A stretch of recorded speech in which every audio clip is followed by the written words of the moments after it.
Hello friends, स्वागत है आप सभी लोगों का हमारे चैनल क्विक स्टडी में। मैं कमल बेस्ट इस वीडियो के माध्यम से दोस्तों आपके यहाँ पर कराऊंगा फिजिक्स का पार्ट नंबर 25, यानी कि दोस्तों आपको मिलेगा भौतिक विज्ञान का पार्ट नंबर 25। इससे पहले दोस्तों आपको 24 पार्टों में महत्वपूर्ण क्वेश्चन कराए जा चुके हैं। यदि दोस्तों आपने उनको ना देखा हो तो उनको आप जरूर देख लें, ताकि पिछले क्वेश्चन भी आपके लगातार क्लियर हो जाएं। तो आज भी दोस्तों महत्वपूर्ण क्वेश्चन को देखेंगे, आराम से आप देखें, कॉपी और पेन निकालेंगे, ताकि जो क्वेश्चन यहाँ पर आपको मिलेंगे सारे क्वेश्चनों को दोस्तों साथ में उनके कॉन्सेप्टों को आप लगातार नोट करते रहेंगे। तो शुरू करते हैं, और साथ में दोस्तों आप लगातार वीडियोस को लाइक और शेयर करते रहिएगा, ताकि अधिक से अधिक लोगों तक पहुंचे। तो शुरू करते हैं दोस्तों। पहला क्वेश्चन आपको दिखता है, एक 5 किलोग्राम की वस्तु पर 10 किलोग्राम मीटर पर सेकंड का आवेग लगाने पर इससे वस्तु के वेग में कितना परिवर्तन होगा। यानी कि दोस्तों आपको पूछा गया है, an impulse of 10 kilogram metre पर second acting on a object whose mass is 5 kilogram will cause a change in the object velocity. दोस्तों यहाँ पर देखिए, पहले आपको समझना पड़ेगा जो आपका इम्पल्स होता है ये होता क्या है दोस्तों, यानी कि आवेग आप कहते हैं इसको। यहाँ पर देखिए दोस्तों, माना आपके पास में कोई ऑब्जेक्ट है और इस पर आप छोटे से डेल्टा टी टाइम पीरियड के लिए दोस्तों कोई फोर्स एफ एक्ट करते हैं, लगाते हैं। तो यहाँ पर दोस्तों इन दोनों का जो प्रोडक्ट होता है, गुणनफल होता है, उसी को दोस्तों आप बोलते हैं इम्पल्स। यानी कि इम्पल्स बराबर क्या होता है, एफ डेल्टा टी। और यहाँ से आप जानते हैं दोस्तों एफ बराबर क्या होता है, एम ए होता है न्यूटन के लॉ से। तो यहाँ पर आप रख देंगे एम ए और डेल्टा टी। और ए बराबर होता है दोस्तों, ए यहाँ पर आपका त्वरण होता है, यानी कि आपका एक्सीलरेशन होता है। और त्वरण बराबर आप जानते हैं दोस्तों क्या होता है, वेलोसिटी अपॉन टाइम होता है। तो यहाँ पर आप कर देंगे M V upon delta T. और यहाँ पर आपका डेल्टा टी पहले से है, तो ये आपका दोस्तों कैंसिल आउट हो जाएगा। तो बचा क्या दोस्तों, आपका इम्पल्स आपको दिया है, देखिए 10 किलोग्राम मीटर पर सेकेंड। तो यहाँ पर आप इसके स्थान पर 10 रख देंगे, और 10 बराबर एम वी आपको मिलता है दोस्तों, बराबर आपका एम के स्थान पर आप 5 रखेंगे और वी आपको निकालना है। तो वी बराबर क्या हो जाएगा दोस्तों, वी बराबर हो जाएगा आपका 10/5, यानी कि 2 मीटर पर सेकंड। तो ऑप्शन नंबर आपका हो जाएगा दोस्तों बी वाला, 2 मीटर पर सेकंड दोस्तों वेलोसिटी को बदल देगा। तो ऑप्शन नंबर बी वाले में टिक कर देंगे, और साथ में दोस्तों आप फॉर्मूले को याद रखेंगे। अगला क्वेश्चन देखिए दोस्तों, आपको दिया है तापमान को मापने वाला प्रथम पैमाना गैस थर्मोस्कोप का निर्माण किसने किया। आपको बताना है, the first instrument use for measuring temperature was the gas thermoscope invented by. दोस्तों यहाँ पर देखिए, पहला क्वेश्चन आपको यहाँ पर मिलता है कि जो पहला तापमान को मापने वाला पैमाना था दोस्तों, वो क्या था, गैस थर्मोस्कोप था। यानी कि दोस्तों आपका गैस थर्मोस्कोप आप याद रखेंगे। और आपको बताना है दोस्तों इसका निर्माण किसके द्वारा किया गया, सेल्सियस के द्वारा, या गैलीलियो के द्वारा, या सेंटीग्रेड के द्वारा, या फ़ारेनहाइट के द्वारा। ये दोस्तों किया गया था गैलीलियो के द्वारा। गैलीलियो यहाँ पर हो जाएंगे दोस्तों ऑप्शन नंबर बी वाला, ऑप्शन नंबर बी वाला। अगला क्वेश्चन देखिए दोस्तों, ऊष्मगतिकी का प्रथम नियम किसके संरक्षण को बताता है। यानी कि दोस्तों आपको बताना है, the first law of thermodynamics is concern with the conservation of. दोस्तों यहाँ पर देखिए, जो ऊष्मगतिकी का प्रथम नियम है दोस्तों, वो क्या कहता है, वो कहता है दोस्तों, मान लीजिए आपके पास में कोई सिस्टम है, यानी कि कोई निकाय है दोस्तों, और आपने इसको हीट क्यू दी। क्यों आपके पास में हीट है, यानी कि ऊष्मा है। और जब आपने क्यू हीट दी दोस्तों, तो ये कहाँ खर्च होगी, ये खर्च होती है कार्य करने में। यानी कि जो निकाय के द्वारा, सिस्टम के द्वारा जो कार्य किया जाएगा, जो वर्क किया जाएगा दोस्तों, वर्क डन होगा, उसमें खर्च होती है। और दोस्तों उसकी एनर्जी को बढ़ाने में, उसकी खासतौर पे जो इंटरनल एनर्जी होती है, यानी कि दोस्तों आंतरिक ऊर्जा होती है, उसको बढ़ाने में खर्च होती है। यानी कि आपने क्या देखा दोस्तों, जो आपने हीट क्यू दी थी वो पहले तो वर्क डन में हुई, और जो बची थी दोस्तों अंदर वाले यू में, यानी कि आंतरिक ऊर्जा को बढ़ाने में खर्च हो गई। आंतरिक ऊर्जा में क्या होता है दोस्तों, देखिए आपके पास में जो निकाय होता है वो छोटे छोटे कणों से मिलकर माना जाता है। तो ये जो पार्टिकल होंगे दोस्तों, इनको मोशन कराने में, या फिर दोस्तों इनको वाइब्रेट कराने में अंदर खर्च होती है ऊर्जा, उसी को दोस्तों आप यू कहते हैं। तो यहाँ पर देखिए आपने क्या देखा, जो हीट थी दोस्तों आपके पास में, वर्क में और एनर्जी में दोस्तों क्या हो जाती है, डिस्ट्रीब्यूट हो जाती है, यानी कि बढ़ जाती है। कहने का मतलब है दोस्तों, जो आपने ऊर्जा दी एक प्रकार से क्या है, वो दोस्तों आपकी संरक्षित है, यानी कि दोस्तों क्या है, कंजर्व है। तो यहाँ पर आप कह देते हैं दोस्तों, जो एनर्जी होती है वो क्या रहती है दोस्तों, कंजर्व रहती है। तो यही आपका फर्स्ट लॉ कहता है। तो ऑप्शन नंबर आपका हो जाएगा दोस्तों conservation of energy. Option number आपका सी वाला कर देंगे आप, ऊर्जा का संरक्षण बताता है।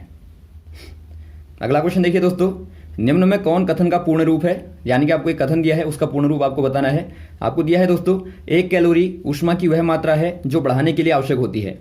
यानी कि आपको पूछा गया है, which of the following best complete of the statement, the calorie is the amount of heat needed to raise. दोस्तों यहाँ पर देखिए, जो कैलोरी होती है एक प्रकार से आप 1 कैलोरी कह सकते हैं दोस्तों। तो ये क्या होती है दोस्तों, ये हीट का अमाउंट होता है, यानी कि मात्रा होती है उष्मा की।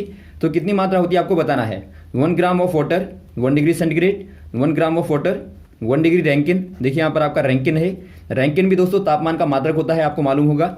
या फिर आपका 1 kilogram of water 1 degree centigrade या 1 kilogram of water 1 degree kelvin. यहाँ पर हो जाएगा दोस्तों आपका 1 gram of water 1 degree centigrade, यानी कि दोस्तों 1 ग्राम जल के तापमान को 1 डिग्री सेंटीग्रेड बढ़ाने के लिए जो ऊष्मा की आवश्यकता होती है दोस्तों, उसी को आप बोलते हैं 1 कैलोरी। तो यहाँ पर आपका हो जाएगा ऑप्शन नंबर ए वाला। अगला क्वेश्चन देखिए दोस्तों, वह पैमाना जो परिपथ में बिना धारा बहाए विभवांतर को मापता है। यानी कि दोस्तों आपको पूछा गया है name of the device used to measure voltage without drawing any current from the circuit being measured. दोस्तों यहाँ पर देखिए, एक हमने आपको बताया था दोस्तों, आपके पास में जब बैटरी होती है पॉजिटिव नेगेटिव, यदि दोस्तों आपको इनके बीच की वोल्टेज को मापना है, वोल्टेज कहें या फिर आप पोटेंशियल डिफरेंस कहें, तो क्या करते हैं दोस्तों, आप यहाँ पर आप एक प्रकार से पोटेंशियोमीटर का दोस्तों इस्तेमाल करते हैं। ये दोस्तों खासतौर पे क्या करता है, मान लीजिए आपके पास में बैटरियाँ हैं दोस्तों, इनके ईएमएफ कहने का मतलब है जो आपका इलेक्ट्रोमोटिव फोर्स होता है, या फिर आप दोस्तों इसको बोलते हैं विद्युत वाहक बल बोलते हैं। तो इसको मापने के लिए दोस्तों या फिर इनको कंपेयर करने के लिए एक प्रकार से पोटेंशियोमीटर का इस्तेमाल होता है। और आप जानते हैं इनिशियली क्या होता है, यदि आप ईएमएफ की बात करें तो इनिशियली दोस्तों ईएमएफ क्या होता है, एक प्रकार से वोल्टेज ही होता है, या फिर आप कहें दोस्तों विभव ही होता है, और इसका मात्रक भी दोस्तों वोल्ट ही होता है। यदि आप ईएमएफ का मात्रक देखेंगे वो भी आपका वोल्ट ही होता है। तो इनिशियली आप कह सकते हैं दोस्तों आपका ईएमएफ क्या होता है, एक प्रकार से पोटेंशियल डिफरेंस ही होता है। तो यहाँ पर आप कह देंगे वो दोस्तों आपका पैमाना होता है पोटेंशियोमीटर। कभी कभार दोस्तों आपको क्वेश्चन पूछा जाता है कि बताइए ईएमएफ को किससे मेजर किया जाता है, जो आपका सेल का ईएमएफ होता है उसको दोस्तों किससे मेजर करेंगे, तो आप बता देंगे वहाँ पर पोटेंशियोमीटर के द्वारा मेजर करते हैं। अगला क्वेश्चन देखिए दोस्तों, एक रॉकेट को पृथ्वी के नज़दीक क्षैतिज पर छोड़ने पर या फोड़ने के बाद उसके क्षैतिज वेग में क्या परिवर्तन आता है, या फिर दोस्तों उसके मान में क्या परिवर्तन आएगा, आपको बताना है। यानी कि दोस्तों आपको बताना है after a projectile is fired horizontally near the earth surface the horizontal component of the velocity neglect any air resistance. दोस्तों यहाँ पर देखिए आपको वायु का जो प्रतिरोध होता है उसको दोस्तों आपको नेग्लेक्ट करना है, यानी कि उसको आपको नहीं देखना है। आपने दोस्तों कोई प्रोजेक्टाइल लिया, इस प्रकार से आप जानते होंगे प्रोजेक्टाइल का जो पाथ होता है इस प्रकार का होता है। तो यहाँ से दोस्तों आपने माना यहाँ पर कोई प्रोजेक्टाइल को फेंका है इस प्रकार से, तो आपको बताना है जो वेलोसिटी का हॉरिजॉन्टल कंपोनेंट होता है। आप जानते होंगे जो वेलोसिटी के कंपोनेंट होते हैं दोस्तों, जो वेग के कंपोनेंट होते हैं, एक आपका हॉरिजॉन्टल होता है। हॉरिजॉन्टल कहने का मतलब है दोस्तों जो आपका क्षैतिज होता है, जो क्षैतिज तल होता है उसको आप हॉरिजॉन्टल बोलते हैं। एक आपका होता है वर्टिकल, वर्टिकल कहने का मतलब है दोस्तों ऊर्ध्वाधर तल होता है, जो ऊर्ध्वाधर तल और आपका क्षैतिज तल दो होते हैं। ये आपका वाई एक्सिस हो गया और ये आपका दोस्तों एक्स एक्सिस होता है। तो यहाँ पर देखिए आपको कहा गया है जो आपका हॉरिजॉन्टल पाथ में दोस्तों जो आपकी वेलोसिटी होगी वो फटने के बाद में, फायर के बाद में दोस्तों क्या होगी, तो क्या होगी, पहला आपको दिया है इंक्रीजेज स्टेडिली या डिक्रीजेज स्टेडिली या रिमेन कांस्टेंट या नन ऑफ दीज। दोस्तों यहाँ पर देखिए यदि आप एयर के रेजिस्टेंस को दोस्तों नेग्लेक्ट कर दें, यानी कि वायु के प्रतिरोध को दोस्तों आप हटा दें, तो यहाँ पर देखिए केवल दोस्तों जो ग्रेविटी होती है वही दोस्तों यहाँ पर फोर्स के रूप में अप्लाई होती है, और वो आप देखते हैं दोस्तों वर्टिकली नीचे की ओर होगी, यानी कि केवल आपका वर्टिकल कंपोनेंट पे ही दोस्तों लागू होगी। यदि आप नीचे वाले फोर्स को देखें F Y sine of theta होगा, और यदि आप हॉरिजॉन्टल वाले को देखें दोस्तों तो आपका F x cos of theta होगा। और आप जानते हैं दोस्तों ये आपका ग्रेविटी के परपेंडिकुलर है, यानी कि दोस्तों आपका थीटा क्या है 90 डिग्री में है। यदि आप ग्रेविटी के सापेक्ष में देखें तो यहाँ पर आपको क्या मिलेगा दोस्तों, जो आपका एक्टिंग फोर्स होगा वो एक प्रकार से आपका cos 90 करने पर दोस्तों आपको 0 मिलेगा। तो यहाँ पर आप कह देंगे दोस्तों कोई फोर्स अप्लाई नहीं होगा, और फोर्स अप्लाई नहीं होगा दोस्तों तो क्या होगा, तो इसका मतलब कोई भी दोस्तों आपका त्वरण पैदा नहीं होगा, यानी कि कोई भी दोस्तों आपका एक्सेलरेशन वहाँ पर पैदा नहीं होगा। और एक्सेलरेशन नहीं होगा दोस्तों तो वहाँ पर वेलोसिटी क्या होगी, वेलोसिटी यानी कि वेग दोस्तों आपका नियत रहेगा, या फिर आप कहें दोस्तों वेलोसिटी क्या होगी यहाँ पे कांस्टेंट रहेगी। तो ऑप्शन नंबर आपका सी वाला सही हो जाएगा। अगला क्वेश्चन देखिए दोस्तों, 1 किलो कैलोरी बराबर होता है, यानी कि दोस्तों आपको बताना है a kilo calorie is equal to, दोस्तों यहाँ पर देखिए 1 किलो कैलोरी बराबर होता है दोस्तों आपका 1000 कैलोरी, या फिर आप दोस्तों आपको जूल में बताना है तो आप क्या कर देंगे, ये आपका दोस्तों होता है 4184 जूल के बराबर दोस्तों, यानी कि 4184 जूल आपका दोस्तों होता है। यदि आप दोस्तों किलो जूल में बदलेंगे तो आपका हो जाएगा 4.18 समथिंग के दोस्तों किलो जूल में। आपको दोस्तों यहाँ पर देखिए जो आपका अप्रोक्सीमेटली दिया है वहाँ पर आप टिक कर देंगे। आपको दिया है 4200 जूल, तो ऑप्शन नंबर आप सी वाले में टिक कर देंगे। अगला क्वेश्चन देखिए दोस्तों, एक फोटोन के साथ मिली हुई ऊर्जा फोटोन की रेडियस पर निर्भर करती है। यानी कि दोस्तों आपको बताना है the energy associated with a photon depends upon the photons. दोस्तों यहाँ पर देखिए फोटोन के किस पे डिपेंड करेगी, वेलोसिटी पे या फ्रीक्वेंसी पे या एम्पलीट्यूड पे या फिर ऑन दी सोर्स। दोस्तों यहाँ पर देखिए आपको पहले समझना होगा, आपने दोस्तों पढ़ा होगा आइंस्टाइन का दोस्तों जो फोटो इलेक्ट्रिक इफेक्ट था, यानी कि दोस्तों जो आपका वैद्युत प्रभाव था, प्रकाश का वैद्युत प्रभाव में क्या बताया था दोस्तों आइंस्टाइन ने, जब कोई यहाँ पर देखिए फोटोग्राफिक प्लेट आपके पास में होती है, फोटोग्राफिक प्लेट है, यहाँ पर दोस्तों आप प्रकाश को डालते हैं तो प्रकाश कैसे फॉर्म में होता है दोस्तों, लाइट जो होती है हमेशा ही ये दोस्तों आपकी फोटोन के पैकेट के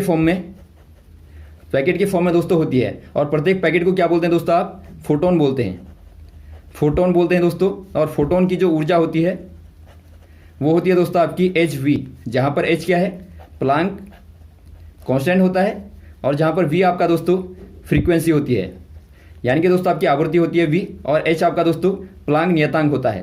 तो यहाँ पर आप क्लियर देखते हैं दोस्तों, जो फोटोन की ऊर्जा होती है एक प्रकार से v पर डिपेंड करती है, यानी कि दोस्तों फ्रीक्वेंसी पर डिपेंड करती है। यदि फ्रीक्वेंसी को दोस्तों आप बढ़ा देंगे, यहाँ पर आप फ्रीक्वेंसी को बढ़ा देंगे तो ऊर्जा भी दोस्तों लगातार बढ़ जाएगी, और आप फ्रीक्वेंसी को कम कर देंगे तो यहाँ पर ऊर्जा भी दोस्तों फोटोन की एनर्जी कम हो जाएगी। तो यहाँ पर आप कह देंगे दोस्तों ये डिपेंड करती है आवृत्ति पे, यानी कि फ्रीक्वेंसी पे, ऑप्शन नंबर बी वाला। और यहाँ पर से ही दोस्तों आप देखते हैं प्रत्येक फोटोन जो होता है दोस्तों एक इलेक्ट्रॉन को रिमूव करता है, यानी कि प्लेट से एक इलेक्ट्रॉन को निकालता है, और यही इलेक्ट्रॉन दोस्तों सर्किट में जाके विद्युत प्रवाहित करता है, यानी कि करंट को दोस्तों जनरेट करता है। तो ये दोस्तों आपका फोटो इलेक्ट्रिक इफेक्ट का प्रिंसिपल होता है। तो इसके आधार पर भी आपका क्वेश्चन आएगा तो आराम से आप बता देंगे। तो यहाँ पर आपका आंसर हो जाएगा फ्रीक्वेंसी। अगला क्वेश्चन देखिए दोस्तों, which type of doped semiconductor produce holes. आपको बताना है दोस्तों किस प्रकार के जो सेमीकंडक्टर होते हैं, यानी कि अर्धचालक होते हैं, अर्धचालक जो होते हैं दोस्तों, किस प्रकार के अर्धचालकों को डोप करने पर आपको होल मिलते हैं। होल आप जानते होंगे दोस्तों दो प्रकार के यहाँ पर सेमीकंडक्टर में आपको मिलते हैं, एक आपका पी टाइप होता है, दूसरा आपका दोस्तों एन टाइप होता है। और यहाँ पर दोस्तों आपके पास में यहाँ से होल मिलते हैं, और यहाँ से दोस्तों आपको क्या मिलते हैं, आपको इलेक्ट्रॉन मिलते हैं। इसको आप थोड़ा सा समझेंगे दोस्तों। मान लीजिए आपने कोई ट्राईवैलेंट इम्प्योरिटी ली दोस्तों, तो एग्जाम्पल के तौर पे यदि आप बोरोन को ले लें तो बोरोन में क्या होता है 5 होता है, इसका कन्फिगरेशन करेंगे तो आपका 2-3 होता है, यानी कि आपका ट्राईवैलेंट आपको मिलता है। इसको दोस्तों आप सेमीकंडक्टर सिलिकॉन में मिलाएंगे तो क्या हो जाएगा, बोरोन का ये बोरोन हो गया 1 2 3, और आपका सिलिकॉन यहाँ पर आप कर देंगे 1 2 3 4 5 6, और वैसे आपका यहाँ पर सिलिकॉन आएगा 1 2 3 4 5 6, यहाँ पर आपका सिलिकॉन आएगा 1 2 3 4 5 6, यहाँ भी आपका सिलिकॉन 1 2 3 4 5 6। अब यहाँ पर देखिए दोस्तों, यहाँ से आप जब इनको पूरा करेंगे तो आप देखेंगे दोस्तों आपके पास में यहाँ पर एक होल रह जाएगा, यानी कि आपके पास में दोस्तों एक प्रकार से एक इलेक्ट्रॉन की दोस्तों कमी हो जाती है। तो कमी को ही दोस्तों आप क्या बोलते हैं, होल बोलते हैं। और आप यहाँ पर देखते हैं दोस्तों पूरा होने के लिए आपको 8 चाहिए होते हैं, तो यहाँ पर आपके पास में दोस्तों पूरे नहीं हो पाते, वहाँ पर एक प्रकार से आपका खाली रह जाता है, तो इसी को दोस्तों आप होल बोलते हैं। और ये आपका दोस्तों पी टाइप की दोस्तों आपकी डोपिंग कहलाती है। तो यहाँ पर आप कह देंगे ऑप्शन नंबर बी वाला हो जाएगा दोस्तों आपका पी टाइप। और वैसे ही दोस्तों यदि आप पेंटाब्लेंड को लें, जहाँ पर आपके 5 होते हैं दोस्तों, यहाँ पर आप एसबी को ले लें तो वहाँ पर आप देखेंगे दोस्तों, वहाँ पर आपका एक इलेक्ट्रॉन क्या होता है, वो दोस्तों आपका अधिक रह जाता है, यानी कि वहाँ पर दोस्तों एक प्रकार से एन टाइप का सेमीकंडक्टर डोपिंग होती है। तो वहाँ पर आप बोल देंगे दोस्तों वहाँ पर आपको इलेक्ट्रॉन मिलते हैं जो कि दोस्तों एक प्रकार से करंट को जनरेट करेंगे। तो यहाँ तक दोस्तों आप क्वेश्चन को क्लियर करें, इसके बाद में आपको नेक्स्ट वाले पार्ट में कराएंगे। ओके, थैंक्स, जय हिंद, जय भारत।